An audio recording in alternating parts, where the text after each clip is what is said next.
Bonsoir mesdames, bonsoir messieurs. Au nom de la Commission des sciences humaines de la Faculté de biologie et médecine de l'Université de Lausanne, je vous souhaite une cordiale bienvenue à cette troisième conférence du cycle Médecine, Santé et Spiritualité. Ce soir, à propos de santé spirituelle, nous aurons deux orateurs. Le premier est le professeur John-Paul Wader. Il est professeur à l'Institut universitaire de médecine sociale et préventive de notre faculté. Il est épidémiologiste. Il va nous poser la question « Qu'en est-il du spirituel ?» Réflexion sur la définition de la santé. Il sera discuté par le professeur Francesco Panese, qui est professeur à l'Institut universitaire d'histoire de la médecine et de la santé publique de notre faculté également, mais il a la particularité d'être aussi professeur à la faculté des sciences sociales et politiques de notre université. De plus, il est directeur du Collège des humanités de l'EPFL. Il va poser la question de la santé spirituelle en termes d'interrogation et d'éléments de discussion, puis nous aurons un débat avec la salle selon l'habitude que nous avons déjà prise à 2 reprises. C'est donc un grand plaisir, un grand honneur d'appeler au podium mon ami John-Paul Wader pour nous poser la question « Qu'en est-il du spirituel ?» John-Paul, c'est à toi.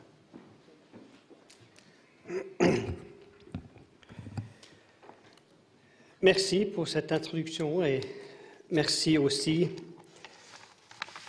à la Commission des sciences humaines de notre faculté de m'avoir invité à intervenir dans ce cadre.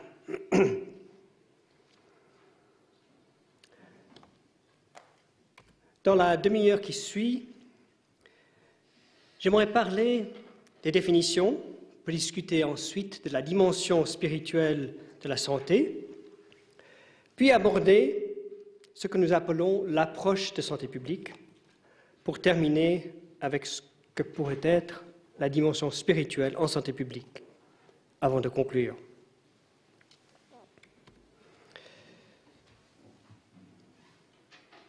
Vous avez entendu mon affiliation professionnelle à l'Institut de médecine sociale et préventive. Dans un souci de transparence, je mentionne simplement que je suis membre de la religion Baha'i. Mais dans un cas, et comme dans l'autre, j'assume seul la responsabilité pour l'insuffisance de mes réflexions sur la santé et sur la spiritualité. Lorsque le professeur Besson m'a sollicité pour donner cette conférence, il m'a dit « Tu es un des seuls profs dans notre faculté à avoir écrit quelque chose à ce sujet. » Alors, en relisant l'article que j'avais écrit en 2006, j'étais perplexe. En somme, j'avais écrit « La santé spirituelle, je ne sais pas très bien ce que c'est, mais je pense que c'est important. » Et ça fait de moi un expert en la matière. Mais j'y ai émis quelques hypothèses, avancé en toute modestie quelques réflexions et lancé un débat critique et ouvert, et c'est ce que j'espère faire ce soir aussi. D'abord les définitions. Qu'entendons-nous par spiritualité? Qu'entendons-nous par santé? L'Organisation mondiale de la santé dit que la santé n'est pas seulement l'absence de maladie, mais un état de complet bien-être physique, mental et social. D'où la question, qu'en est-il du spirituel? La question ne date pas d'aujourd'hui. Depuis des décennies, l'OMS s'interroge sur la nécessité d'étendre sa définition pour inclure la dimension spirituelle de la santé. Je me hâte de préciser que cette définition est une définition de la santé, une définition qui est contestée par certains. D'autres définitions sont clairement possibles, voire préférables selon l'usage qu'on veut en faire. Il en va de même pour la spiritualité et la religion. Ici aussi, un consensus serait difficile à trouver.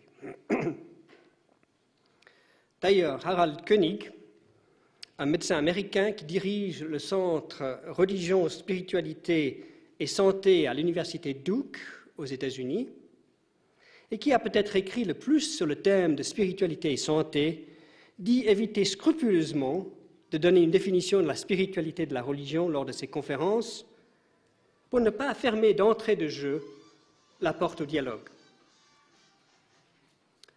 Les 4 aspects de la spiritualité qui ont été évoqués la dernière fois par nos collègues me paraissent pertinents, à savoir que la spiritualité comprend des notions de sens, de transcendance, de valeurs fondamentales et d'identité. Tout cela avec une influence importante sur la conduite et le comportement des individus, mais aussi des sociétés. Et avant de quitter cette rubrique, il me semble important de dire que quelle que soit la définition que nous utilisons de la spiritualité ou de la santé, encore plus fondamentale est la finalité. La santé, pourquoi? La spiritualité, pourquoi? De telles réflexions sont en soi éminemment spirituelles, mais elles influencent aussi puissamment notre attitude et nos actions et demandent donc à être examinées avec rigueur, franchise et un esprit ouvert et critique.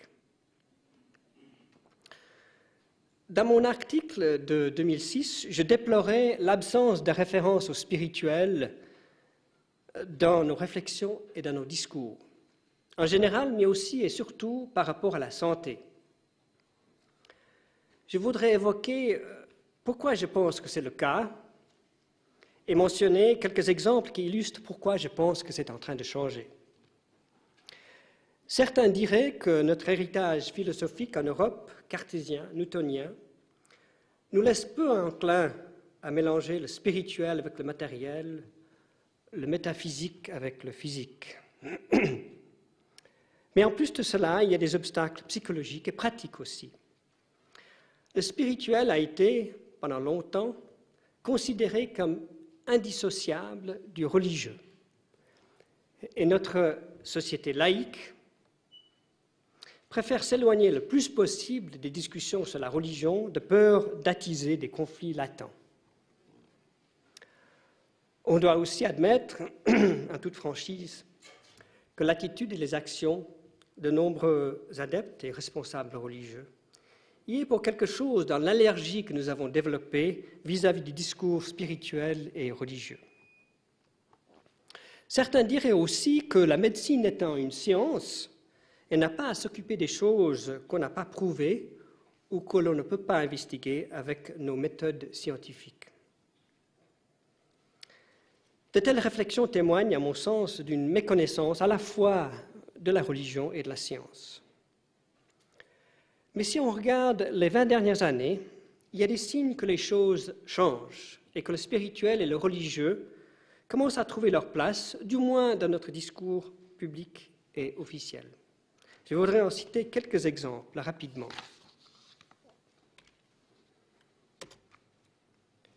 En 1992, au sommet de la Terre de l'ONU à Rio, les pays du monde ont adopté l'Agenda 21, auquel souscrit la Suisse, et qui reconnaît le droit des individus à un développement sain du point de vue physique, mental et spirituel. Puis, en 1995, au sommet mondial du développement social à Copenhague, de nouveau sous l'égide de l'ONU, les gouvernements du monde, y compris la Suisse, se sont engagés à répondre aux besoins spirituels de leur population, des individus, des familles et des communautés. Puis en 2003, le peuple vaudois, dans sa nouvelle constitution, affirme que l'État tient compte de la dimension spirituelle de l'être, de la personne humaine. Plus récemment, en janvier, Mme Doris Leuthard, présidente de la Confédération, a évoqué 3 défis majeurs que la Suisse était appelée à relever cette année, dont un grand débat sur la place de la religion dans notre société. On peut dire que ce débat a été lancé par le peuple suisse lors de la votation sur les minarets. Et puis, ici au CHUV, notre directeur général, le professeur Lévra, a rappelé dans son discours de Noël l'héritage religieux et spirituel de notre institution, héritage qui imprègne nos actions, qu'on le veuille ou non. Ce cycle de conférences et d'autres initiatives en cours au sein du CHUV et de la faculté est un signe de la reconnaissance du fait que si l'on veut soigner l'être humain en face de nous,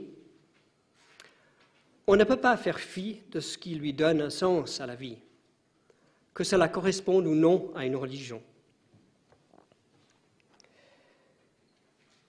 La spiritualité au lit du malade, c'est le titre de cette première série de conférences. Dans ce domaine, de nombreuses études ont démontré une influence positive sur la santé, de la religiosité et de la spiritualité, et ce, pour de nombreuses maladies. Vous verrez davantage sur ces aspects dans les prochaines conférences qui traiteront plus spécifiquement de la spiritualité dans la relation patient-soignant.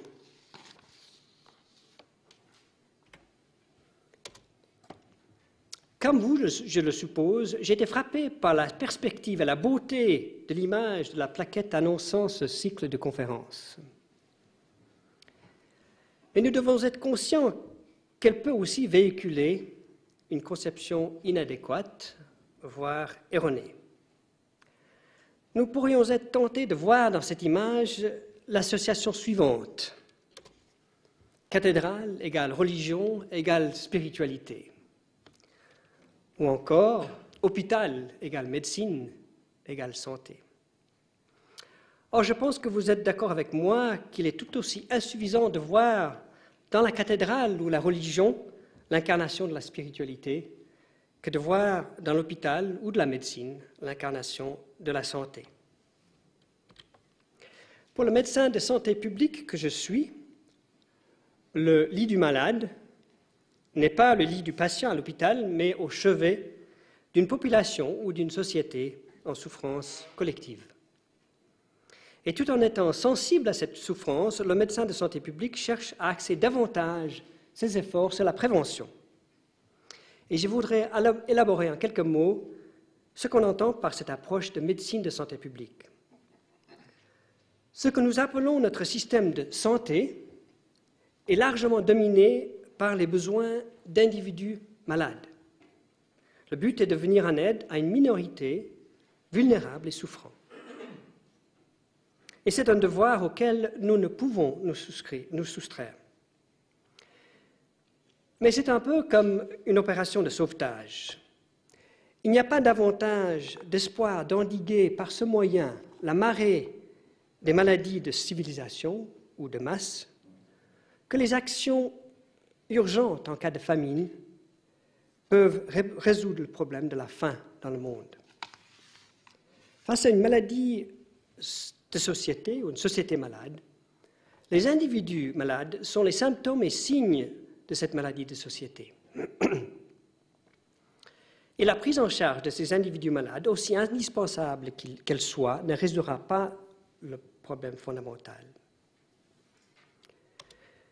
Mais dans ce domaine, comme dans le domaine religieux, on a tendance à voir le monde en noir et blanc. Malade ou bien portant, sauvé ou damné, eux et nous. Or, beaucoup de facteurs en rapport avec la santé présentent une distribution dans la population similaire à celle-ci. Sur l'axe horizontal, vous avez un facteur qui nous intéresse. Ça peut être le poids, le cholestérol, l'inactivité physique, la tension artérielle. Et sur l'axe vertical, vous avez le nombre de personnes qui présentent les différentes valeurs de ce facteur. Il y a beaucoup de gens dans la moyenne, avec un poids moyen, par exemple, puis il y a des extrêmes, avec beaucoup moins de personnes. De manière arbitraire, nous fixons une limite, un seuil, entre les normales et l'anormal. Mais en réalité, il n'y a pas grande différence entre les individus de chaque côté de ce seuil. L'hypertendu, le diabétique, l'alcoolique, l'obèse, ce n'est que l'extrême d'un spectre, d'un continuum. Il n'y a pas de eux et nous, il n'y a que nous. Il y a quelques éléments importants à retenir. Le risque de santé n'est pas nul d'un côté du seuil et grand de l'autre côté. Et il n'y a pas de risque nul. Le risque augmente de manière linéaire avec l'augmentation de ces facteurs de risque. Ici, par exemple, vous avez le risque de mortalité cardiovasculaire avec la tension artérielle diastolique. Vous voyez, le seuil est à 90, mais plus ça descend, plus le risque est bas, et inverse. Deuxième chose, encore plus importante, de voir qu'est-ce qui distingue les individus de chaque côté de ce seuil artificiel d'anormalité, et de comprendre pourquoi une société, dans une société, la courbe comprend certaines valeurs, et dans une autre société, une série d'autres valeurs. Ici, la distribution du cholestérol entre la Finlande et le Japon. Les courbes sont les mêmes, mais ils sont déplacés. Et le fait qu'il y a deux courbes nous indique qu'on peut déplacer la courbe. Puis, la troisième chose, c'est que la grande part des malades vient chez les personnes avec des valeurs normales. La raison est la suivante. Même si ces personnes ici ont un risque élevé, il y en a très peu. Ce qui fait que leur contribution au total des malades est petite, tandis que les personnes ici, ils sont nombreux avec un petit risque, mais ça fait un grand nombre de personnes. Ici, vous avez le nombre de malades, le nombre de décès coronariens selon la tension systolique, et vous voyez que le nombre de morts chez les hypertendus sévères est beaucoup plus petit que le nombre de morts par décès coronarien chez les personnes avec une valeur normale. La prévention efficace et radicale doit impliquer un changement au niveau de la société, un déplacement de toute la courbe. Et ces changements ne doivent pas forcément être énormes. Mais comment faire? Si on reprend notre courbe avec le seuil de normalité, on peut se concentrer sur les personnes ici à risque, en cherchant à ramener leurs valeurs vers la normale. C'est l'approche individuelle ou l'approche au risque. Mais on peut aussi, grâce à des petits changements au niveau de toute la société, déplacer toute la courbe dans la bonne direction, ce qui fait qu'on ramène aussi, avec ce déplacement, la queue de la courbe, diminuant aussi le nombre d'individus à risque. C'est l'approche de population ou de santé publique. Mais en réalité, on doit utiliser une combinaison des deux approches. Contrairement à la situation dans la médecine des individus, la dimension spirituelle est largement absente du discours en santé publique. Une exception notable se trouve dans les discussions autour des inégalités face à la santé. Et c'est là-dessus que je voudrais m'étendre un peu. De quoi s'agit-il? Pour ceux qui s'y intéressent, il y a une bonne discussion de ces inégalités dans le livre de notre ancien médecin cantonal, Jean Martin, pour la santé publique. Mais une des illustrations le plus prenant de ce phénomène se trouve sur une courte vidéo que vous pouvez visionner sur le site de l'OMS, l'histoire de deux fillettes. Dans cette vidéo, on suit la trajectoire de vie d'Aiko, une fille née au Japon, qui a une espérance de vie de 85 ans, et de Mariam, une fille née à Sierra Leone, qui a une espérance de vie de 35 ans. C'est à se demander si ce n'est pas là déjà un indice d'un monde qui est spirituellement malade. Mais ces deux fillettes vivent dans deux pays très différents, l'un très pauvre, l'autre riche. Mais à l'intérieur des pays, même les pays riches, nous trouvons la même chose. Ici, vous voyez la situation des fonctionnaires anglais, c'est-à-dire des gens qui ont tous un emploi stable. Vous voyez ici que plus on descend dans la hiérarchie, plus le risque de mortalité augmente. 4 fois plus chez les personnes non qualifiées par rapport aux personnes dans l'administration avec un poste de responsabilité. On le trouve pendant la vie active, au moment de la retraite, mais même jusqu'à 25 ans après la retraite. Ces inégalités occupent les chercheurs et préoccupent les décideurs depuis longtemps. Et le problème est systématiquement identifié comme une des priorités de la santé, sans que l'on puisse vraiment savoir comment réduire ces inégalités. Mais le fait qu'on trouve ce phénomène à l'intérieur des pays nantis laisse supposer qu'il n'est pas simplement l'absence de biens matériels avec cette absence qu'on puisse expliquer ce phénomène. Un jalon important dans cette discussion est un rapport de l'OMS de 2008 intitulé « Combler le fossé en une génération, instaurer l'équité en santé en agissant sur les déterminants sociaux de la santé ». Ce rapport soulève l'insuffisance de notre connaissance sur les vraies causes, c'est-à-dire les causes radicales, les racines des maladies et maux de civilisation. La commission qui a rédigé ce rapport lance cet appel nous demandant de dépasser l'approche contemporaine qui est de se concentrer sur les causes proximales des maladies, pour mettre l'accent sur les causes des causes, c'est-à-dire les conditions fondamentales dans lesquelles les personnes grandissent, vivent, travaillent et vieillissent. Et qu'est-ce qui pourrait être ces conditions fondamentales, ces causes des causes?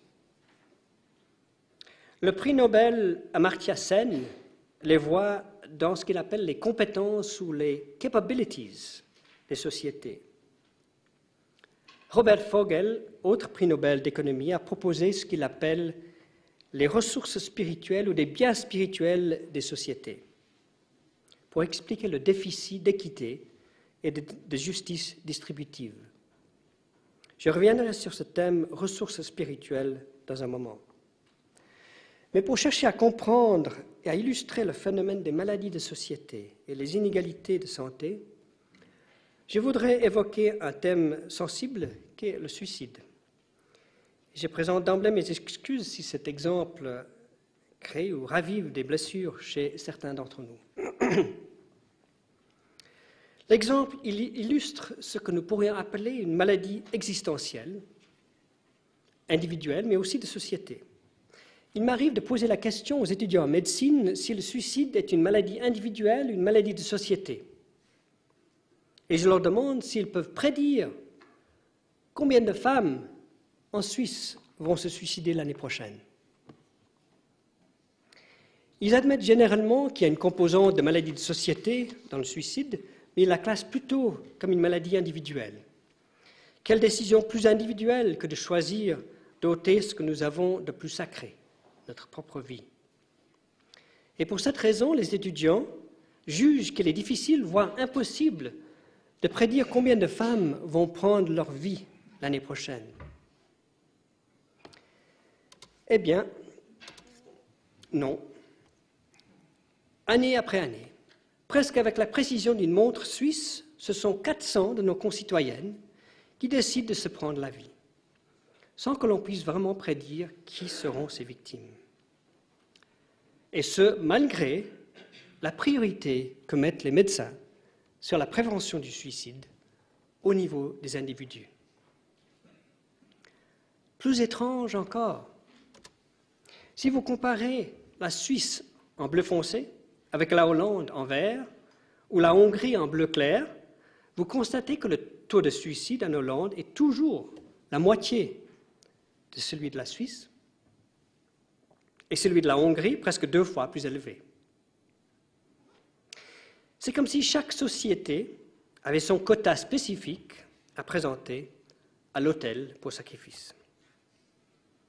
De nouveau, sans qu'on puisse mettre le doigt sur les éléments de la société suisse, hollandaise ou hongroise qui expliquent ces différences.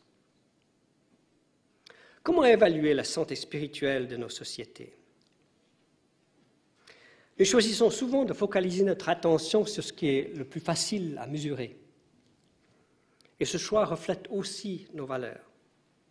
Nous, on évalue la santé de notre société au moyen du PIB, le produit intérieur brut. Vous voyez le bulletin de santé de la semaine passée, des nouvelles réjouissantes. Mais que mesure le PIB? C'est la valeur marchande de tous les biens et services produits par une société. Robert Kennedy disait ceci par rapport au PIB. Il comptabilise la pollution de l'air, la publicité pour les cigarettes et l'achat des ambulances pour dégager le carnage de nos routes. Il inclut les serrures spéciales pour les portes et les prisons pour les criminels qui les cassent. Il croît avec la production du napalm, de missiles et de têtes nucléaires. Par contre, ce qui ne compte pas, il ne comptabilise pas la santé de nos familles, ni la qualité de leur éducation, ni la joie de leur jeu. Il est indifférent à la décence de nos usines et à la sécurité de nos rues. Il n'inclut pas la beauté de notre poésie, ni la solidité de nos mariages, ni l'intelligence de nos débats publics ou l'intégrité de nos magistrats. Bref, il tient compte de tout, sauf ce qui compte réellement. Pourquoi ne pas publier chaque année, au mois de mars, le bulletin de santé de notre société tel que nous avons proposé dans notre Constitution fédérale, c'est-à-dire au bien-être du plus faible de nos membres? Le PIB est un exemple caricatural et pas très bon, je l'avoue, mais nous avons tendance à mesurer ce qui est facile à mesurer, plutôt que de chercher à mesurer ce qui compte réellement, même s'il n'est pas évident comment le faire. Or, je suis convaincu, si nous sommes capables de déchiffrer le génome humain ou d'envoyer quelqu'un sur la Lune, nous sommes aussi capables de définir, de mesurer et en fin de compte d'améliorer cette dimension de la santé, y compris au niveau de nos populations. Et c'est une invitation à intégrer cette dimension dans nos réflexions, nos pratiques et notre recherche, avec la même rigueur d'évaluation qui caractérise nos réflexions, nos pratiques et notre recherche dans d'autres domaines. Nous acceptons volontiers que les dimensions physiques, mentales et sociales de la santé sont liées et interagissent. Et nous pouvons supposer aussi une interaction de celle-ci avec la dimension spirituelle de la santé. Pour ne citer qu'un exemple, la croyance ou l'engagement envers le transcendantal sont parmi les plus puissants déterminants du comportement et des changements de comportement qu'on l'ait jamais observés.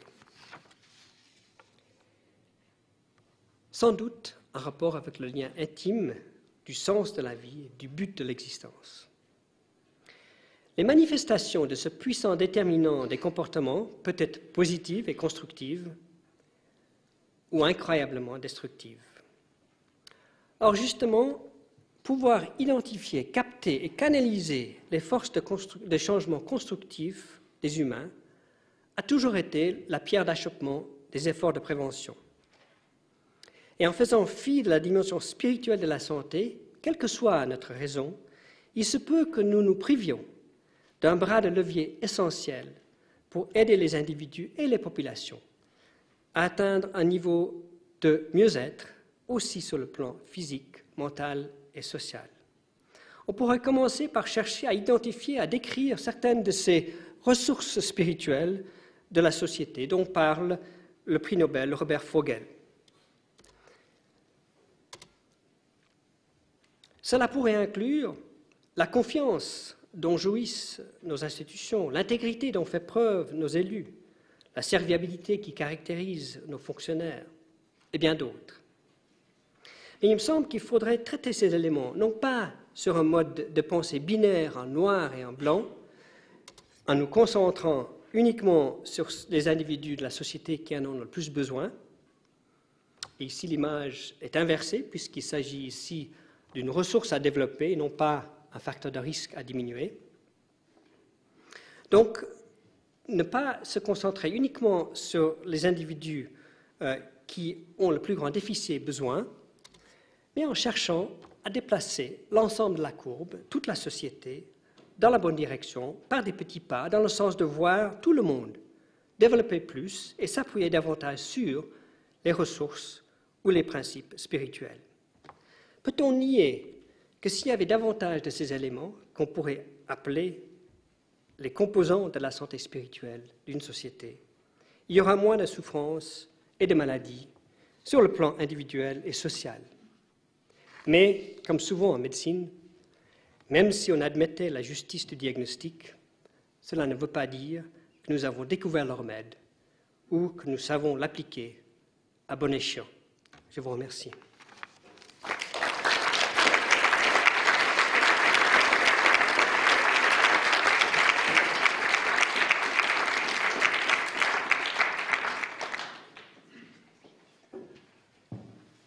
Bien, mesdames et messieurs, j'ai le plaisir de discuter et peut-être plutôt de rebondir sur les propos de John Paul Vader, avec lequel j'ai eu le plaisir de partager cette nouvelle étape de compagnonnage, puisque nous avons échangé sur cette présentation. Dans un ordre un peu dispersé, j'aimerais revenir sur plusieurs points qu'il a abordés. En gros, revenir sur la définition de l'OMS, revenir sur la question de ce fameux héritage cartésien, revenir sur l'héritage spirituel du CHUV et revenir aussi sur la question des maladies de société et les inégalités et enfin aussi un peu sur les capabilities. Je vais le faire d'une manière un peu désordonnée. C'est simplement le caractère désordonné, j'espère, ne tient lieu que, enfin, n'a trait qu'à l'ordre de mes slides par rapport aux siennes.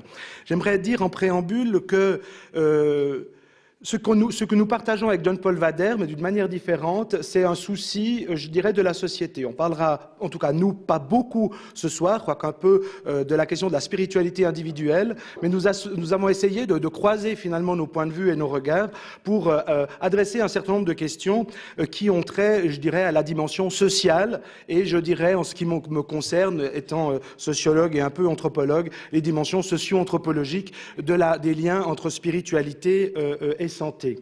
Alors, tout d'abord, il est très difficile, je crois, de définir la spiritualité, et rassurez-vous, je ne tenterai pas de la définir, mais je crois qu'il est quand même assez intéressant de se demander ce qu'elle fait. Donc, d'un point de vue, disons, sociologique, anthropologique, on peut se demander ce qu'elle fait. Alors bon, j'ai d'abord mis une petite définition du littré, je suis parti loin pour essayer d'aller à cette époque du 19e siècle où la spiritualité était opposée à tout matérialisme. Donc effectivement, on nous dit que c'est ce qui est dégagé de la matière et des sens, c'est la qualité de ce qui est esprit. Bon, nous voilà pas beaucoup avancés. On nous dit aussi, et c'est assez clair, que c'est ce qui caractériserait, je le mets au conditionnel aujourd'hui parce qu'il y a beaucoup de travaux sur les animaux, le propre de l'humain. Et j'entendais tout à l'heure avec mon podcast le grand anthropologue Philippe Descola qui disait que cette idée que la spiritualité, mais il disait subjectivité, est le propre de l'humain, est finalement quelque chose qui traverse l'ensemble des cultures. Et il citait des exemples amazoniens. Mais plus proche de nous, en remontant vers nous, on voit que la spiritualité, dans la littérature rien plus médicale, a été définie comme ce qui domestique aussi l'instinct, le corps, les pulsions, bref, une sorte de cage de l'homme animal, en quelque sorte. Et toujours plus proche de nous, je crois qu'il faut reconnaître que la spiritualité est ce qui façonne l'identité des sujets individuels, et ça façonne aussi nos économies morales. Je ne vais pas m'attarder trop sur ce terme, je le prends, mais simplement pour vous indiquer que je le reprends à un anthropologue qui s'appelle Didier Fassin, et il nous dit que l'économie morale, eh bien, c'est une économie qui oriente les investissements en termes de ressources selon un système de valeurs admises par une communauté.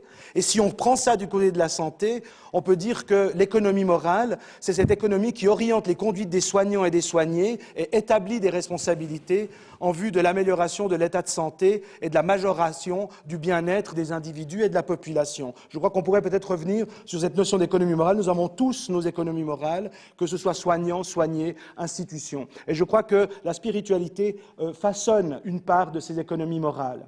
Et enfin, bien entendu, la spiritualité, c'est pour le sociologue, anthropologue, ce qui façonne le lien social entre sujets en société. Et dans un milieu comme celui-ci, c'est-à-dire un milieu médical, comme l'ont dit depuis très, très longtemps les anthropologues de la maladie, c'est bien du côté de la spiritualité qu'il faut aller voir comment se construit le sens de la maladie non pas comme un désordre physique, mais la maladie comme une catégorie du malheur et de l'infortune, pour reprendre les termes de nos collègues qui sont cités ici, en l'occurrence Auger et Herzlich. Ceci étant dit, je crois qu'il vaut la peine de s'arrêter, comme je l'avais dit, sur la définition de l'OMS. La définition de l'OMS se trouve finalement en rupture assez radicale par rapport à la définition classique et médicale de la santé. Sans faire de grands débats, je vous rappelle ici cette phrase 1000 fois prononcée de René le Riche, « La santé, c'est la vie dans le silence des organes ». Et donc là, nous sommes... Bon, c'est Canguilhem qui le cite en 1943, mais dans les travaux préparatoires qui avaient lieu à l'OMS, enfin dans ce qui allait devenir l'OMS dans les mêmes années, eh bien, on voit qu'en 1946 apparaît la définition qu'a rappelée John-Paul Vader. Donc la santé, c'est état de complet bien-être physique, mental, social, et qui ne consiste justement pas, tout le monde le sait, en une absence de maladie ou d'infirmité. Et donc, je crois que l'OMS a fait un acte que je considérais comme un acte politique extrêmement fort, en élargissant finalement le périmètre de la santé et, on le verra, le périmètre de la médecine. Et je me demande aujourd'hui si une définition contemporaine est toujours idéale de la santé, si ce n'est pas la santé, enfin, la santé serait la vie dans le silence de la souffrance. Et là, je crois qu'on est, au cœur du problème, c'est-à-dire en gros de cette utopie médicale, cette utopie qui, définissant la santé tellement large, charge finalement lourdement le dos de la médecine. Sans faire un cours un peu barbant, je vous rappellerai que si on replace la définition de l'OMS dans son contexte, il faut bien se rappeler que nous sommes au sortir de la guerre. C'est un énorme traumatisme, la Deuxième Guerre mondiale, et beaucoup de gens, beaucoup d'ailleurs de psychiatres, se posent la question de ce qui a mené à une chose aussi horrible que la guerre, et on réfléchit beaucoup sur la question de l'humain, sa réalisation, et on doit à des gens comme Abraham Maslow, déjà, vous voyez, en 1943, même date que le texte de Canguilhem, eh bien, une théorisation de la hiérarchie des besoins humains, et apparaît dans la littérature, ça ne veut pas dire que ça n'a pas existé avant, mais apparaît d'une manière tout à fait forte dans la littérature, la nécessité pour la psychologie, mais bientôt pour la médecine, eh bien, d'ouvrir cette hiérarchie de besoins humains à des choses comme l'estime de soi, comme besoin, l'estime de soi comme besoin, et aussi la self-actualization, donc la self-actualization qu'on pourrait traduire la réalisation de soi qui devient un besoin. Et là, une définition que je reprends de Maslow, qu'est-ce que c'est que cette réalisation de soi? Eh bien, c'est le désir d'épanouissement, à savoir la tendance de l'individu à devenir ce qu'il est potentiellement, et cette tendance pourrait être formulée, continue Maslow, comme le désir de devenir toujours plus ce que l'on est, de devenir tout ce que l'on est capable de devenir. On pourrait méditer assez longtemps là-dessus, mais ce qui m'importe aujourd'hui, c'est de dire qu'il se passe quelque chose au sortir de la Deuxième Guerre mondiale, c'est qu'on inscrit la réalisation de soi avec des ressources propres aux individus à l'intérieur même d'un projet de bien-être qui sera d'ailleurs assez explicitement repris par les gens qui seront réunis autour de la table de la future OMS pour définir la santé. Et donc on voit s'affirmer à l'époque eh bien, cette conception holiste qui va de pair avec l'affirmation du self, comme disent nos collègues anglo-saxons. Ce faisant, il faut simplement rappeler que l'OMS prenait le chemin de toutes les sociétés humaines, c'est-à-dire une reconnaissance que la santé n'est pas que dans le silence des organes et que la maladie ne témoigne pas que du désordre organique. Et là, je vous illustre cela à travers quelques clichés, très beaux d'ailleurs, clichés que nous devons à Henning. Je ne peux pas entrer dans les détails, mais en gros, qu'est-ce que c'est? C'est un rituel contre la variole. Il se trouve que les Fonds ont un dieu de la variole qui s'appelle Zakpata, et pour éviter que la variole touche un enfant ou que la variole continue à toucher un enfant, eh bien, on le rend malade symboliquement, et après il y a tout un rituel qui vise à lui enlever tous ces boutons, vous voyez, qui finissent ici, ces boutons de craie ou de riz qui finissent là sur le sol. On ne va pas faire une analyse de ce rituel, mais ce qu'il y a d'intéressant, c'est que ce qu'on retrouve après-guerre chez nous, je dirais, en Occident, eh bien, c'est une caractéristique anthropologique extrêmement partagée qui consiste à dire que la maladie de l'individu renvoie toujours à une maladie de la société, ce que les rituels, justement, mettent en scène, puisque dans ce genre de rituel, c'est l'ensemble, en l'occurrence, du groupe social qui se reconstruit, en quelque sorte, autour de la maladie crainte ou maladie effective de l'un des siens. Et c'est pour ça que je montre cet exemple-là pour dire que nous n'avons pas le monopole de cette réflexion, puisque là nous retrouvons un terrain finalement anthropologique assez classique. Je cite ici, en passant, deux auteurs. Le premier est historien, j'y reviendrai brièvement. Il nous rappelle, à travers une belle étude, que la présence du religieux dans le guérir, dans les gestes et les paroles de cure, apparaît comme un invariant anthropologique. Il va montrer que c'est aussi un invariant historique dans l'histoire occidentale. Et donnons la parole à un anthropologue d'inspiration psychanalytique qui nous rappelait, je fais une paraphrase, que les médecines ne sont pas seulement des arts de guérison des individus, elles sont aussi des arts des usages sociaux de la maladie. La médecine a pour défi de régler finalement aussi la question du lien social autour des individus malades, mais aussi, bien entendu, des biens portants. Donc, morale de cette petite histoire, c'est que nous rejoignons finalement une constante anthropologique qui est ce souci social de la santé et les rituels qui permettent de mobiliser le collectif autour de la souffrance d'une personne. Une petite ouverture de fenêtre sur l'histoire, je reviens à Guillemin, qui nous rappelle dans cet ouvrage de 2005 que religion, science et thérapeutique sont intimement mêlées et évoluent conjointement en des cycles historiques qui participent à des grandes conjonctures culturelles. On peut faire l'hypothèse, après cette citation de Guillemin, qu'aujourd'hui nous sommes peut-être dans une nouvelle conjoncture culturelle où finalement un nouveau type d'alliance, et on pourrait sans doute remplacer religion par spiritualité, mais en gros religion, spiritualité, science et thérapeutique sont en train peut-être de réaménager leurs relations et leur existence. J'aime l'histoire et je crois que l'histoire nous permet de saisir notre présent et j'aimerais juste rappeler que la médecine a toujours été, a souvent été consciente que l'aide spirituelle aux malades pouvait les aider à leur rétablissement. Les spécialistes le savent, et je l'en ai déjà repéré dans la salle, c'est surtout dans cette préhistoire de la psychiatrie que l'on trouve finalement l'apparition de ce qu'on va bientôt appeler la médecine morale.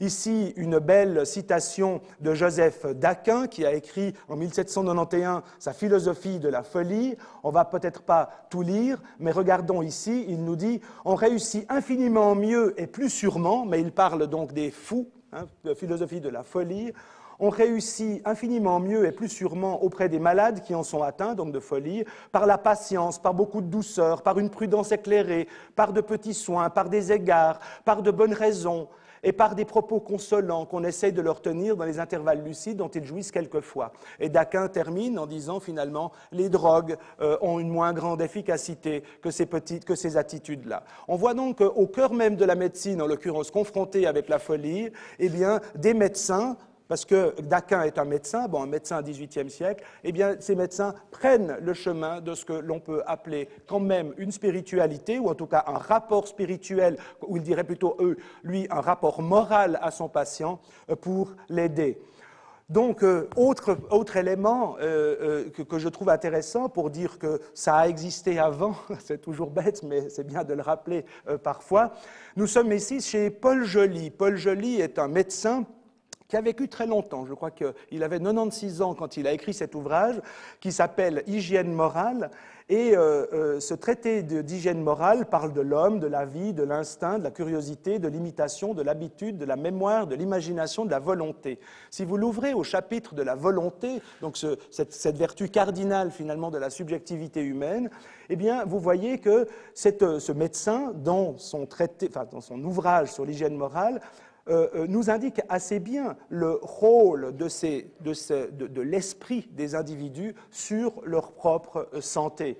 Il nous parle au chapitre vouloir dans le sens moral, le seul que puisse admettre une saine logique, c'est prendre conscience de sa spiritualité pour agir avec intention, avec réflexion, avec discernement. Et là, je soulignerai cela, nous sommes en 1877, c'est imprimé aux organes musculaires des déterminations qui témoignent de la personnalité, de la conscience du moi, de la liberté individuelle. Donc je trouve intéressant simplement de vous signaler qu'au cœur même de ce 19e siècle médical, on se préoccupe je pourrais ouvrir une parenthèse en disant que le même Joly critique la psychiatrie, mais ça on le fera peut-être une autre fois.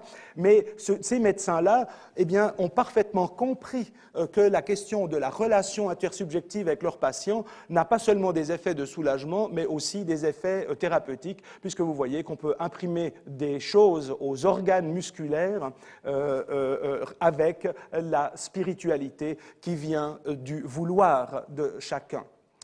Et aujourd'hui, je crois qu'on nous reprenons à notre manière, c'est un lapsus, nous revenons à notre manière dans ce chemin, puisque aujourd'hui, avec, disons, des essais cliniques tout à fait rigoureux dans les normes qui gouvernent aujourd'hui la recherche médicale, on retrouve, c'est le cas en particulier dans le cas du cancer, mais pas seulement, eh bien, on retrouve des études tout à fait intéressantes qui montrent, par exemple, comme dans celle-ci, qui est de 2006, sauf erreur si je vois bien, comment, vous voyez, le self-blame, le fait de se blâmer, le self-forgiveness, le fait de se pardonner, et la spiritualité ont des effets sur l'évolution d'un cancer, en l'occurrence ici, le cancer du sein, que vous voyez ici dans une version, en quelque sorte, biomédicale. Donc, cette efficacité du spirituel, on peut la documenter à la fois dans le présent et dans le passé. Mais c'est vrai que la reconnaissance du spirituel, et j'en viens à un autre point abordé par John-Paul Wader, la reconnaissance du spirituel dans la médecine n'a pas forcément été chose facile. Et pour le dire d'une manière trop brève, je dirais que les pratiques médicales modernes sont le fruit de deux mouvements complémentaires, mais évidemment qui ne sont jamais achevés, parce que nous ne serions pas là aujourd'hui. Le premier, c'est la sécularisation de l'âme et des maladies. On connaît, les historiens de la médecine savent que si on fait une histoire culturelle de la médecine, on observe un phénomène de sécularisation de l'âme et des maladies. En gros, on en fait choses terrestres et choses biologiques, pour dire les choses un peu rapidement. Et en même temps, la laïcisation politique et institutionnelle de la médecine, c'est-à-dire finalement, on va confier la santé des individus à des institutions qui vont revendiquer, mais pas complètement, j'ai dit ici, jamais totalement achevé, eh bien, confier le recouvrement de la santé à des institutions qui se veulent justement des institutions laïques. Par ironie, je vous ai donné là deux images, une image qui renvoie à 1700, une image qui renvoie à 1940. On soigne un peu mieux en 1940, mais il y a toujours le même costume des soignantes qui sont présents dans ces deux images, donc pour illustrer que ce mouvement n'est pas totalement, évidemment, achevé. Et voilà une manière de faire le lien avec les propos de notre cher directeur du CHUV. Et il y avait une autre difficulté, je ne vais pas vous infliger cette longue citation, mais j'aimerais juste attirer votre attention sur une autre difficulté qui n'est pas tellement interne à la médecine, mais qui est externe à la médecine, sur la possibilité pour la médecine de se poser la question de la spiritualité. J'ai trouvé ce texte d'un collègue que je ne connais pas, qui s'appelle Pierre Pasquale, qui a écrit un texte qui s'appelle « La généalogie foucaldienne de la médecine familiale en Amérique du Nord ». Donc on ne va pas parler de ce texte. Mais ce qui m'a surpris dans son attitude de sociologue, et c'est une attitude que l'on trouve un peu trop souvent chez les sociologues et les anthropologues, c'est qu'à partir du moment où la médecine s'intéresse à quelque chose qui est autre que le corps, eh bien on crie à la colonisation. Et à une colonisation que l'on perçoit généralement négativement. J'attire juste votre attention sur ce petit passage. Alors, il utilise quelques notions de sens humain et social d'inspiration foucaldienne. Cet auteur nous dit « Il est d'ailleurs caractéristique de ce processus de colonisation discursive par le biopouvoir que constitue l'extension du champ de compétences de la médecine à des domaines connexes comme la spiritualité, que l'angle sous lequel on justifie l'annexion des questions spirituelles à la pratique médicale, ça soit celui empirique et mesurable de leurs effets sur la santé des patients. » Dans la bouche d'un auteur qui s'inspire de cette manière, parce que moi j'aime beaucoup Michel Foucault, qui s'inspire de cette manière de Michel Foucault, on voit que là la médecine apparaît comme colonisatrice d'un espace qui devrait finalement lui échapper. Et cette colonisation passe par un avilissement, par un assujettissement, puisqu'on reproche bien entendu la dimension empirique et mesurable de la spiritualité sur laquelle est également intervenu John-Paul Wader. Alors nous avons deux solutions que je vous illustre avec cette œuvre magnifique que j'aime beaucoup de Retz, Markus Retz, grand artiste contemporain suisse. Ça s'appelle « Bœufs Lapin ». donc la métamorphose 2, je crois que ça dépend de quel côté, finalement, nous regardons la médecine. Une première position consisterait à dire la médecine n'a pas à s'occuper de la spiritualité car elle commet par là une annexion, c'est ce que je viens de dire, doublée d'une dégradation de la spiritualité, réduite à ses seuls effets empiriques et mesurables sur la santé. Je crois qu'on devrait plutôt pencher vers la deuxième position qui consiste à dire la médecine doit s'occuper de la spiritualité car elle lui reconnaît des effets empiriques et mesurables sur la santé. Et je crois que c'est cette deuxième position qui anime finalement l'esprit du cycle qui vous réunit et qui nous réunit ce soir. Mais évidemment, il faut prendre la mesure finalement de ce pari. Adoptant la position numéro 2, c'est-à-dire en gros, rendons empirique et mesurable et occupons-nous, lorsque nous sommes médecins et que nous participons à la question médicale de la santé spirituelle et de la spiritualité, vous voyez que ici, eh bien, ça élargit de beaucoup le territoire de la médecine. Dès les années 50-60, on savait que la médecine devenait progressivement biopsychosociale, elle est devenue environnementale, elle deviendra, ou elle est peut-être déjà devenue, j'en sais rien, spirituelle. Il faudra évidemment que la médecine assume ce territoire. Ce n'est peut-être pas un territoire gagné par la colonisation, mais c'est un territoire aujourd'hui qu'il s'agit de gouverner. Donc on se demandera bien ce qu'il faudra mettre ici dans le recouvrement du territoire de la médecine par rapport à la sphère de la spiritualité. Alors, ce que l'on peut mettre dans cette sphère, et John Paul, je rebondis aussi sur ce que John Paul Vader a dit, ce que l'on peut mettre dans cette sphère, c'est la reconnaissance à l'intérieur de la médecine de quelque chose qui commence à, d'une notion, d'un concept, d'une manière de voir, qui commence à traverser la plupart des questions développementales. John Paul Vader a mentionné le terme « capabilities », que l'on peut traduire en français « capacité ». J'ai repris cette traduction indiqué en cela par une spécialiste du domaine. Alors, je ne vais pas entrer évidemment dans la question du human development au sens géopolitique du terme, mais simplement pour vous dire qu'aujourd'hui le trend, c'est peut-être un trend heureux, ça je n'en sais rien encore, consiste à avoir comme développement politique de développement, eh bien, le développement de la capabilities des personnes. Et je crois que on peut aujourd'hui importer cette notion, comme le propose John Paul Vader, de capabilities dans la médecine, et pourquoi le faire? Eh bien, parce que nous pouvons au moins faire l'hypothèse que la spiritualité permet une relation réflexive à soi et aux autres, c'est-à-dire un passage intellectuel par un tiers. Ce tiers peut être une idée ou des idées, un symbole, une croyance, une connaissance. Donc, pour ne pas définir vraiment la spiritualité, je dirais quand même qu'elle est marquée par la réflexivité.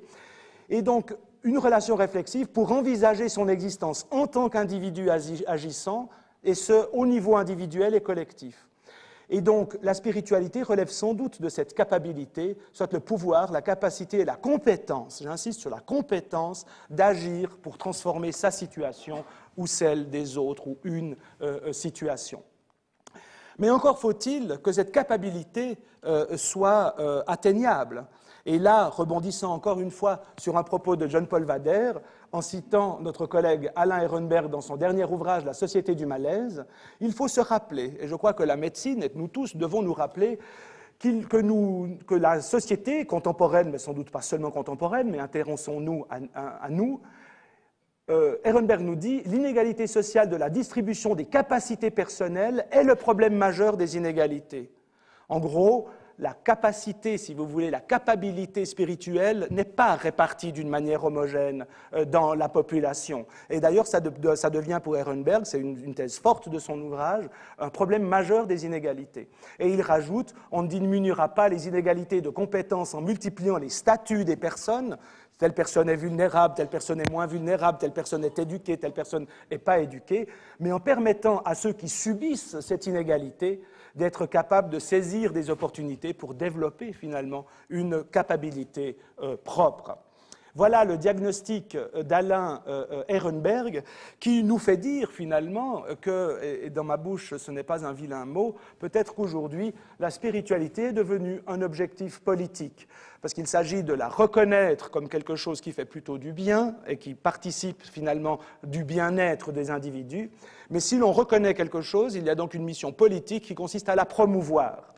Et c'est ce que j'ai écrit ici. Si la spiritualité est un levier de l'action orienté vers le bien-être physique, mental et social, OMS, mais vous avez vu avant, Daquin, Joly et les autres, sa reconnaissance à la fois médicale, morale et politique doit s'accompagner de moyens permettant de pallier les inégalités en ce qui concerne ce rapport à la spiritualité et cette capacité ou cette compétence. Se repose alors la question de la définition de cette spiritualité et des moyens de la faire cultiver. Je n'ai pas l'arrogance de vous apporter une réponse ce soir, mais j'ai peut-être une petite suggestion qui m'est dictée finalement par un poète. Je terminerai par une phrase de La Bruyère que Joly, justement, mettait en exergue de son ouvrage sur l'hygiène mentale. La Bruyère a écrit, donc vous voyez, alors peut-être que ça n'a pas trop marché pour lui parce qu'il est mort extrêmement jeune, mais finalement pour lui peut-être que la valeur n'attendait pas le nombre des années. Il dit la chose suivante: il n'y a personne au monde qui n'ait besoin d'une forte teinture de philosophie. Elle convient à tout le monde, la pratique en est utile à tous les âges, à tous les sexes, à toutes les conditions. La philosophie nous console du bonheur d'autrui, des indignes préférences, des mauvais succès, du déclin de nos forces ou de notre âge. Elle nous arme contre la pauvreté, la vieillesse, la maladie et la mort. Ma conclusion est peut-être que la reconnaissance politique de la capacité spirituelle doit être un encouragement au développement des compétences philosophiques. C'est peut-être un rêve, car en venant aujourd'hui, ici, ce soir, dans le métro, en entendant les gens parler, je n'avais pas l'impression qu'ils philosophaient beaucoup. Nous avons un bon bout de chemin à faire. Je vous remercie.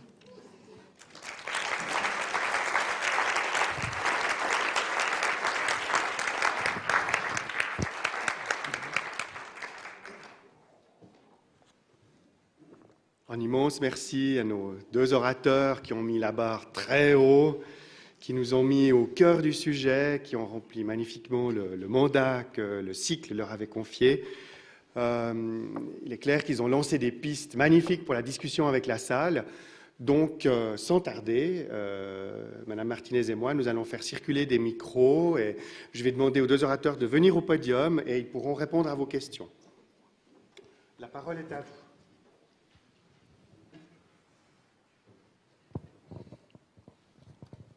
Voilà, un courageux premier.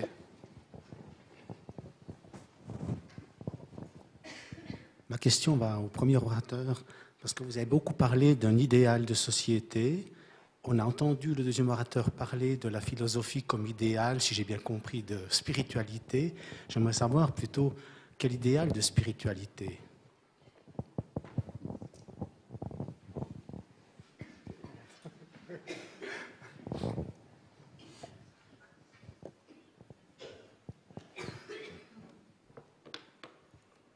Une question difficile, là. Je prends un dépourvu.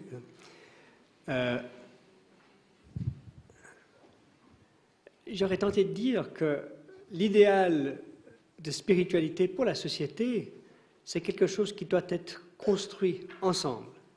Et d'éviter ce vouloir d'imposer une solution à tout le monde, mais de reconnaître ensemble l'importance de ce phénomène et d'avoir la volonté politique de l'aborder et puis de chacun mettre ses réflexions sur la table et puis essayer d'avancer tous ensemble, mais en cherchant à définir quels sont ces biens spirituels, ces ressources spirituelles de la société qu'on devrait développer au niveau des individus, mais aussi au niveau de la société. Une réponse probablement pas très satisfaisante, mais je n'ai pas de plus. Peut-être d'autres dans l'auditoire ont des réponses. Je me risque comme animateur à citer le théologien Dreverman qui dit que la spiritualité du XXIe siècle sera écologique, psychologique et interculturelle.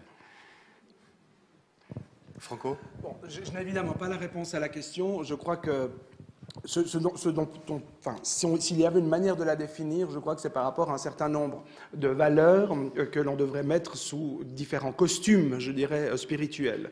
Alors moi, je ne peux pas m'improviser avec une proposition.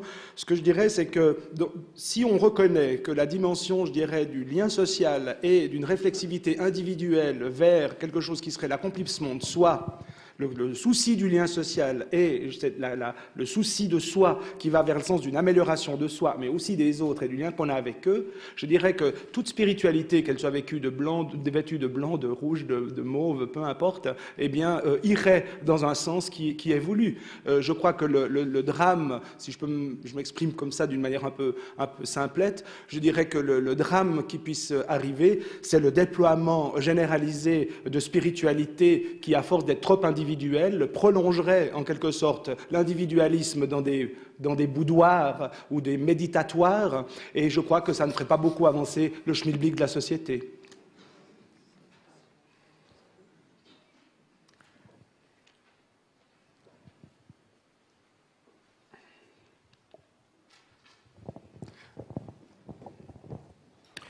Bernard Burnon, je suis aussi médecin de santé publique. Une question remarque probablement iconoclaste. Lorsque John-Paul Wader vous a montré cette relation entre des facteurs de risque et la maladie, or très souvent dans ces études-là, on explique qu'une toute petite partie de la maladie par nos facteurs de risque, aussi nombreux soient-ils. Et en regardant cette difficulté à trouver une définition à la spiritualité, en y voyant de très nombreuses dimensions, de très nombreuses facettes, je me demande si on n'est pas aussi là dans un grand chapeau où on met beaucoup de choses que l'on n'arrive pas à expliquer sous cette étiquette de spiritualité, alors que peut-être, avec l'évolution, avec la recherche, on arrivera à les caractériser mieux. Ça ne veut pas dire qu'il n'y aura plus de spiritualité, mais peut-être qu'on arrivera mieux en sortir la quintessence et qu'on aura autour de cela d'autres dimensions, d'autres facettes auxquelles on donnera des noms que nous ne connaissons pas encore. Oui, je suis entièrement d'accord. Et c'est comme ça que la science avance, en quelque sorte, face à un inconnu. Et cet inconnu, c'est ce qu'on appelle ces déterminants sociaux de la santé. On ne sait pas vraiment ce que c'est. Mais la science, je vois quelque part une similitude entre la science et la foi. C'est une attitude vers un inconnu qui nous permet de mieux connaître cet inconnu. Et je suis convaincu que si on a la confiance qu'on peut déchevêtrer ces éléments, certains vont apparaître comme peut-être rien à voir avec la spiritualité, et puis peut-être d'autres vont venir s'ajouter. Mais c'est vrai que pour l'instant, c'est difficile de donner, de dire ce que c'est la spiritualité dans ce domaine et ce qui ne l'est pas. Et peut-être l'avenir nous dira.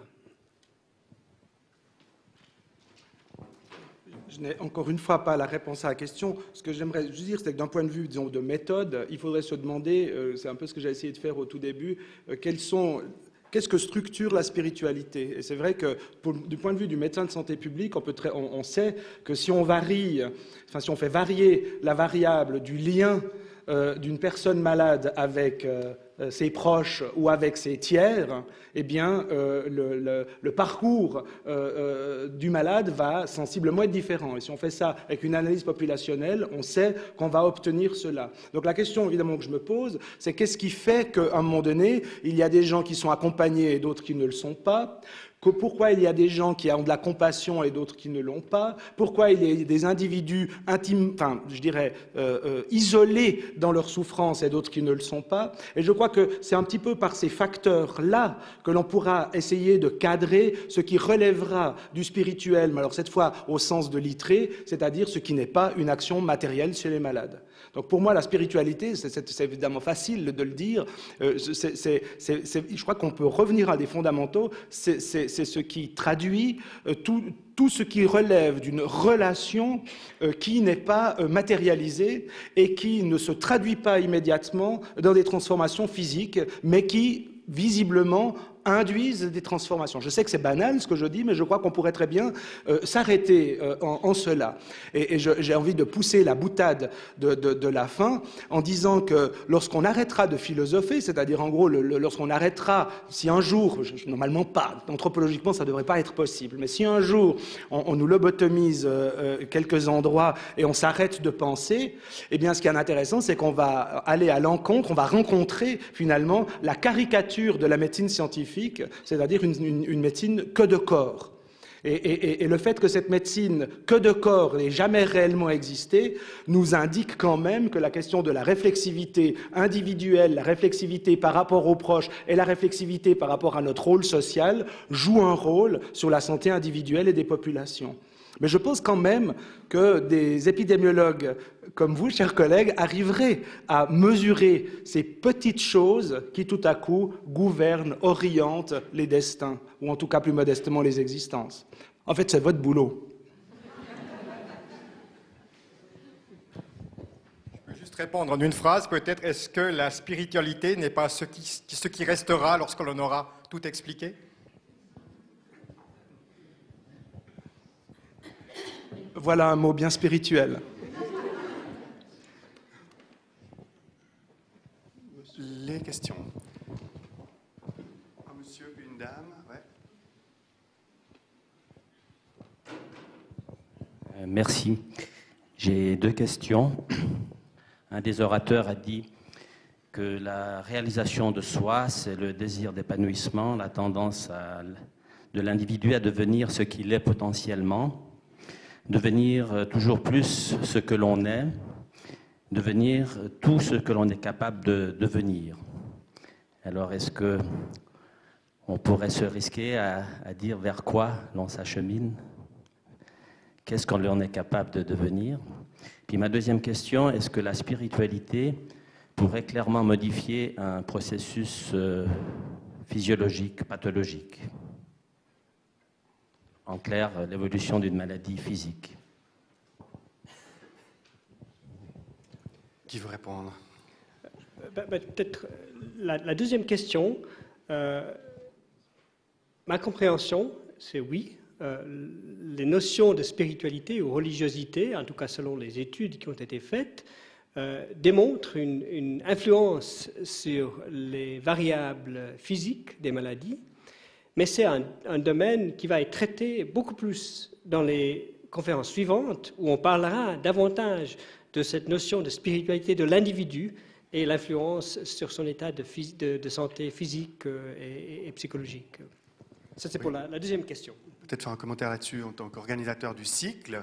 Donc effectivement, on est dans la première partie du cycle sur la spiritualité au lit du malade. On va avancer dans la deuxième partie cet automne sur les aspects culturels. Et puis on ira de plus en plus vers des aspects psychiatrie, neurosciences. Et on pourra répondre, ou en tout cas poser des questions qui vont dans le sens que vous posez. Dans le fond, par exemple, la réalisation de soi, qu'est-ce que ça veut dire, sa place en psychothérapie, la question de l'individuation, de la réalisation, enfin, toutes ces questions-là. Donc, il faut suivre l'ensemble du cycle pour... voilà. Franco ? Juste un mot pour préciser, je ne sais pas si on peut remettre la diapositive. Donc, ce n'est pas moi qui parlais, c'est Abraham Maslow. Donc, qui est un psychologue qui a théorisé la hiérarchie des besoins humains. Et je crois qu'il faut aussi prendre ces propos qui peuvent nous paraître sympathiques comme d'une manière critique. Abraham Maslow, dont je ne suis pas spécialiste, j'ai juste lu en particulier ce papier et d'autres extraits. Maslow participe de ces psychologues qui, en particulier, je dirais, au sortir de la guerre comme grand cataclysme, vont miser d'une manière sans doute beaucoup trop forte sur les compétences propres des individus. Et il va fournir là une lecture psychologique qui dirait, qui postule en quelque sorte, comme l'ont sans doute beaucoup trop fait les psychologues, qui postule l'égalité par rapport à des ressources propres, comme une sorte de né en quelque sorte par nature.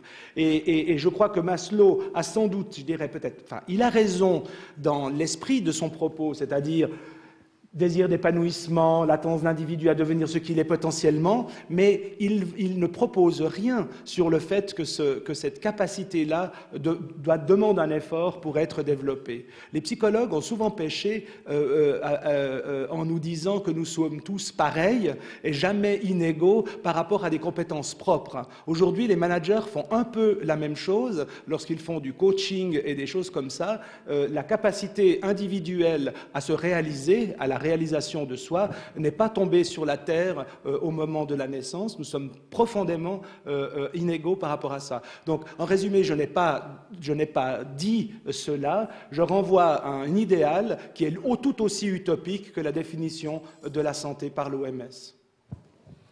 Encore une remarque de John Paul, puis après il y aura Madame. Si je peux juste rebondir là-dessus. Maslow, ou en tout cas les interprétations de Maslow, souvent disent que tant qu'on n'a pas répondu aux besoins physiologiques et de sécurité, les gens ne sont pas capables de s'intéresser à leurs besoins spirituels ou d'identité de soi, d'estime de soi. Et en fait, c'est intéressant parce que ça, c'est une notion qui vient de ceux qui ont fait des recherches ou qui ont théorisé.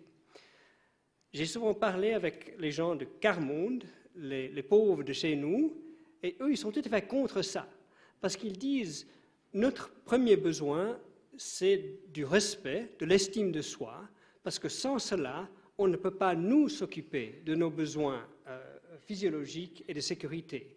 Donc, ils ne voient pas une contradiction, puis une hiérarchie, mais il faut tout. Mais en tout cas, pour eux, ils me disaient que leur premier besoin, c'est au niveau de l'estime de soi et de ses capacités de réalisation de soi. Merci beaucoup. La discussion continue, Madame. Oui, en fait, ma question concerne surtout la définition de la santé. Je me demande, est-ce que c'est possible, en fait, d'avoir une définition commune du côté de la médecine et de la spiritualité de la santé? Si on prend, par exemple, l'exemple de Nietzsche, je ne pense pas que sur le plan médical, il serait considéré comme ça, tandis que sur le plan spirituel, personnellement, je sens une grande vitalité et beaucoup de santé. Donc, est-ce qu'il n'y a pas parfois contradiction entre les deux? Et peut-être, qu'est-ce que vous auriez à répondre à Stendhal qui disait que penser fait souffrir?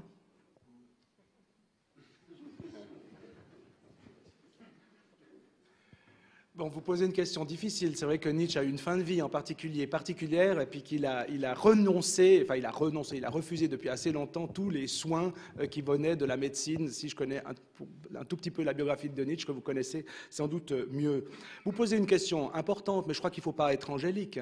Il y a parfois où la réalisation de soi passe par la souffrance, et qu'il serait peut-être un peu mal placé de vouloir faire le tuteur, l'éducateur, pour essayer de remettre les gens dans la bonne ligne, c'est-à-dire dans une norme, comme nous montre John Paul Vader, sur le redressement de la réalisation de soi dans l'univers éthéré et sans fumée que nous vivons actuellement. On peut se réaliser par la souffrance et il faudra peut-être le reconnaître. Je crois que John Paul t'avait donné une définition justement qui laissait cet espace précisément pour éviter d'affronter, de laisser un peu de liberté dans le... Voilà, Madame là-haut.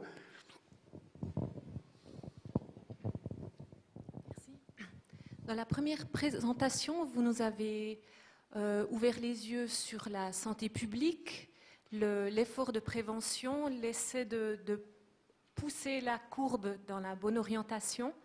Et puis dans la deuxième présentation, vous nous avez parlé... j'ai tout à coup, je perds le fil tout à coup, mais... Oui, excusez-moi. Je me permettrai de refaire signe quand le fil revient.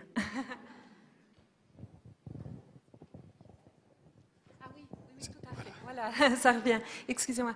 Dans la deuxième présentation, vous nous avez dit que finalement la médecine élargissait son territoire et puis allait gouverner un territoire toujours plus large qui va du biophysique, social jusqu'à la spiritualité. Et puis dans ce souci d'élargissement, dans le souci de prévention, de développer les compétences philosophiques, les compétences de spiritualité, j'aimerais vous demander quels seraient vos collaborateurs les plus utiles en dehors de la médecine. Alors, chère madame, j'ai le plaisir de vous annoncer que je ne suis pas médecin. Et disons, alors c'est une question importante. Donc, on parle aussi de la médecine pluridisciplinaire avec des prises en charge multiples qui font intervenir finalement un large spectre de professionnels. Et je crois qu'aujourd'hui, c'est une réalité d'ailleurs qui se développe de plus en plus. On pourrait en discuter plus avant, mais je dirais qu'un des pas, il y a deux pas, c'est savoir collaborer avec des gens qui ne sont pas forcément des médecins dans le contexte de la médecine, et ça se fait même dans cette machine machine à guérir qu'est le CHUV. Et puis en même temps, ça se fait en développant des compétences spécifiques chez les médecins eux-mêmes. C'est ce que nous tentons de faire, en particulier en réformant, enfin on l'a fait il y a 6 ans, en réformant le programme d'études des médecins pour y inclure de plus en plus de dimensions non biomédicales qui ont trait au large spectre finalement de l'humain et du social, qui va de la philosophie à la santé communautaire. Donc on essaye un peu de refaçonner les médecins et en même temps de défendre en quelque sorte le projet de cette médecine qui est une médecine qui essaye de faire son job dans la conjoncture actuelle et qui se voit confrontée à des souffrances qui ne sont pas que physiques. Donc formation des médecins et ouverture interdisciplinaire sont les 2 réponses institutionnelles qu'on essaye d'amener. Mais évidemment, je ne dirais pas que c'est toujours facile, bien entendu. C'est difficile de 2 côtés. Le président de la Commission des sciences humaines qui va faire un commentaire là-dessus. Oui, j'avais une question qui me tarabuse depuis le début. Au fond, c'est d'essayer de faire la différence entre la spiritualité et la subjectivité. Et plus je pense, en avançant dans tout ce qui se dit, plus je pense que c'est difficile et en même temps que cette différence, elle est très importante. Et en ce sens que je pense que la subjectivité, au fond, est quelque chose qui est important dans le métier que certains d'entre nous faisons, évidemment, en psychiatrie, où c'est une arme thérapeutique qui est utilisée, qui est très claire. Et je me demandais pourquoi, au fond, vous opposiez, dans votre définition de la spiritualité, vous l'opposiez, au fond, à la matérialité, d'une certaine façon. Je simplifie un peu les choses. Et je me demandais, qu'est-ce qu'on peut dire de cette différence entre spiritualité et subjectivité? Comment est-ce qu'on peut avancer dans le débat? Parce qu'il me semblait qu'en particulier, Banese, tu l'utilisais de façon peut-être synonyme, en tout cas à un moment donné, et je me demandais, est-ce qu'il y a une différence? C'est une très bonne question, Monsieur le Président de la Commission sciences humaines en médecine. La question est juste parce qu'il n'est pas facile. Elle n'est pas facile. Je dirais d'une manière peut-être un peu simpliste, je dirais que la spiritualité est à la fois un outil et un levier spécifique à la subjectivité.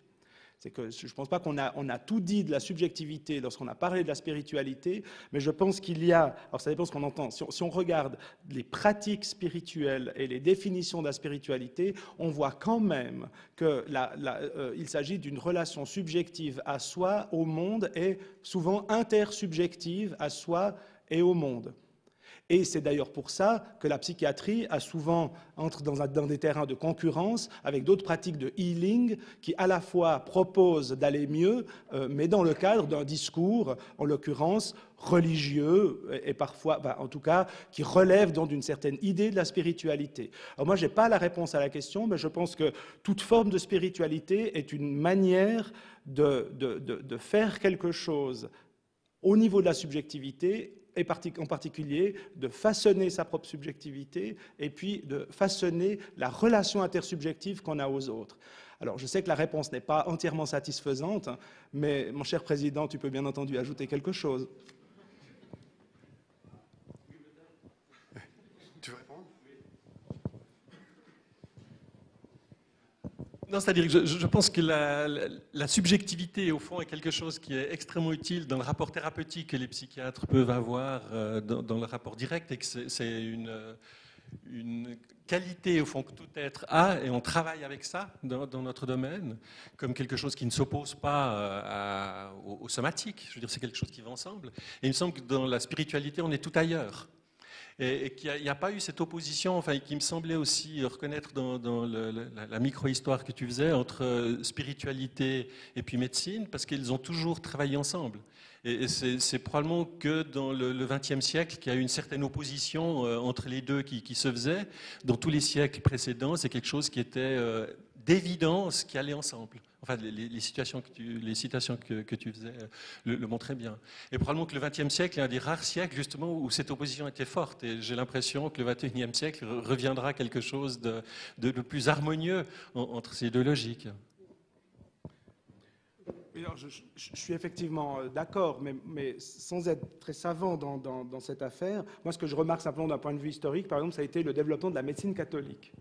La médecine catholique, c'est un très beau chapitre de l'histoire de la médecine. On voit que précisément, en gros au XVIIIe, et ça s'est prolongé après, des médecins ont essayé de mêler finalement une approche chrétienne et une approche médicale. Et je pense que, alors sans avoir de jugement de valeur là-dessus, parce que ce n'est pas le but, ils avaient bien compris qu'on pouvait intervenir sur une base peut-être morale, peut-être spirituelle, peut-être disciplinaire, et que finalement la manière de conduire les vies et ses propres vies avait évidemment des influences directes sur la manière dont on gouvernait ses corps. Et alors après, il y avait ça, hein, on le sait, mais évidemment parfois il y a pu y avoir des dérives, comme l'hygiénisme est une des dérives de cela, qui est une manière, on va dire, un peu autoritaire d'aménager les relations entre le corps et l'esprit. Alors aujourd'hui, moi, je me sens un peu désarmé par rapport à la question qui est posée, mais je crois que d'un point de vue sans doute psychiatrique, mais aussi socio-anthropologique, on pourrait quand même dire que toute attitude intellectuelle, réflexive, mentale et spirituelle agit finalement sur le comportement de soi et en agissant évidemment sur le comportement qu'on a avec les autres, et que ceux-ci sont des déterminants aujourd'hui de la santé. Maintenant, ce que je n'arrive pas à mettre, pour moi les idées ne sont pas claires, c'est quelles sont les variables qui me permettraient de dire qu'il y aurait peut-être des spiritualités ou des formes de réflexivité qui seraient plutôt péjorantes et des subjectivités et des spiritualités qui seraient plutôt bienheureusantes, si j'ose dire. Mais ça, précisément, le fait de faire le tri serait une posture politique que l'on peut bien entendu avoir, et je la revendiquerai, mais là il faudrait parler avec des cartes sur la table et des projets bien précis. Je pense que la notion de subjectivité de la collectivité, il me semble que c'est important de dire que, et je suis convaincu qu'on peut, avec l'effort et la participation de tout le monde, dans un processus qui risque d'être long, s'entendre sur les valeurs fondamentales qui doivent régir les rapports à l'intérieur des nations et entre les nations, entre les individus. Et c'est là, à ce moment-là, où ce n'est pas la subjectivité où tout va, mais en fait, on s'entend, on se met ensemble et puis on décide d'un commun accord quelles sont ces valeurs fondamentales sur lesquelles on doit construire un nouvel système de gouvernance et d'interaction interindividuelle. Merci beaucoup. Il reste un petit peu de temps pour encore une... Oui, voilà. Oui, monsieur. Ralph Steinmann, Promotion Santé Suisse. Peut-être il est utile, pour répondre à votre question, à se référer à une direction dans la psychologie transpersonnelle. Et je pense qu'il faut vraiment distinguer clairement entre subjectivité qui appartient au domaine psychologique, ça veut dire le domaine affectif et cognitif, du domaine spirituel qui pour cette tendance de psychologie est caractérisé par des rapports spirituels transpersonnels et transcendant vie et mort, et qui amène à une conscience cosmique. Ça veut dire la subjectivité, la perception individuelle, psychique, nous sépare entre nous, pendant qu'une perception et une expérience spirituelle nous unissent les êtres humains. Peut-être c'est utile pour vous. Merci.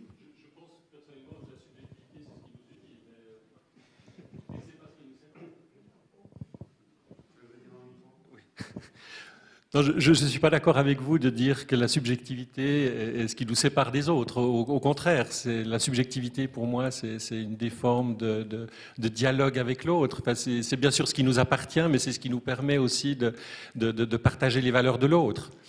Je ne crois pas qu'on puisse distinguer subjectivité et spiritualité sur cet aspect-là. Maintenant que c'est une propriété individuelle, c'est vrai, mais c'est ce qui nous rapproche de l'autre. La spiritualité, c'est peut-être quelque chose, effectivement, qu'il faut partager avec les autres de façon un peu différente. Mais je ne suis pas convaincu par cette séparation. Donc il va rester forcément des débats, c'est une bonne chose puisqu'il reste beaucoup de soirées et de conférences. Il nous reste quelques minutes pour encore des commentaires, questions à nos orateurs. Franco ? Juste un petit mot. Je suis passé très vite sur cette notion d'économie morale. Je ne voulais pas vous la resservir enfin, mais je crois que c'est une notion assez intéressante parce qu'elle elle veut aussi dire que toutes les économies morales ne sont pas équivalentes. Alors, je ne veux pas entrer dans un cours, bien entendu, mais ça me fait référence à un travail qu'a fait un de mes étudiants. Il s'est intéressé à l'économie morale dans le domaine de la transplantation. Et il s'est rendu compte que si on regarde par le détail, si on regarde les gens, on observe les situations, etc., malgré, je dirais, une volonté explicite ou un désir de nuire, eh bien, tout au long de la chaîne qui mène un patient à la transplantation, eh bien, il y a toute une série d'épreuves qui sont caractérisées, sous-tendues par une économie morale. L'économie morale qui se distille au quotidien pour savoir qui est méritant et qui ne l'est pas, qui a eu une bonne vie et qui n'a pas eu une bonne vie, qui pourra avoir une bonne vie ou quelqu'un qui ne pourra pas avoir une bonne vie. Et beaucoup d'éléments viennent là en jeu. L'idéal de la paternité, l'horreur de la fumée, etc. Les professions du jour que ça n'agit pas. Mais dans ces interstices où se prennent des décisions, on voit bien que beaucoup de décisions sont pétries de morale. Donc l'économie morale n'est pas quelque chose de nécessairement bon. Il faut toujours se demander quelle économie morale voulons-nous développer? Et je crois que le simple fait de savoir qu'à travers des actions anodines, nous agissons, nous avons des gestes moraux, sans vraiment s'en rendre compte, par exemple en demandant où ira ce cœur prêt à la transplantation, mais aussi des choses beaucoup plus anodines, eh bien, le simple fait de s'être rendu compte de ça, je pense que ça permet d'avoir une démarche un peu réflexive et d'y faire attention. Ce ne serait peut-être pas la spiritualité, ce serait sans doute de la réflexivité, mais ça permet aussi d'orienter des conduites, et de cette manière, on peut avoir cette spiritualité que je dirais peut-être éthique et politique. Peut-être le mot de la fin? Pas le mot de la fin. Non, un dernier commentaire? Oui, enfin, remercier vivement les orateurs et aussi, enfin, une chose au fond, qui a relié vos deux exposés, c'est de montrer au fond que la spiritualité est un problème politique. Par les inégalités que vous avez bien montrées, et ça, je pense que c'est un message vraiment extrêmement important. Et merci beaucoup. Alors, à mon tour de remercier le public pour ses questions intéressantes, son assiduité au cycle, et bien sûr les orateurs qui ont été magnifiques, qui étaient dans la cible. Ils ont vraiment, je crois, traité le sujet de manière approfondie. Il n'y a pas que l'OMS sur la santé, il y a l'ONU. L'ONU, c'est aussi l'UNESCO. Et l'UNESCO, c'est une grande mission pour l'éducation du futur. Alors, le mot de la fin, peut-être qu'on peut le prêter au philosophe Edgar Morin, qui disait qu'il faut préparer l'éducation du futur. Et il y a dans son éducation pour une humanité planétaire des directives pour la mondialisation sur les valeurs fondamentales, sur l'esprit entre le cerveau et la culture. Donc, je crois qu'on a là des guidelines pour la suite de notre cycle. Je vous souhaite un bon retour chez vous. La prochaine fois, nous allons parler des besoins de formation des médecins, des besoins spirituels des patients, avec un panel de professeurs de médecine. Et le professeur Garcia et moi-même, nous allons un peu les stimuler pour parler de ces questions en public devant vous. C'est en avril. Voilà, bonne soirée, bon retour chez vous.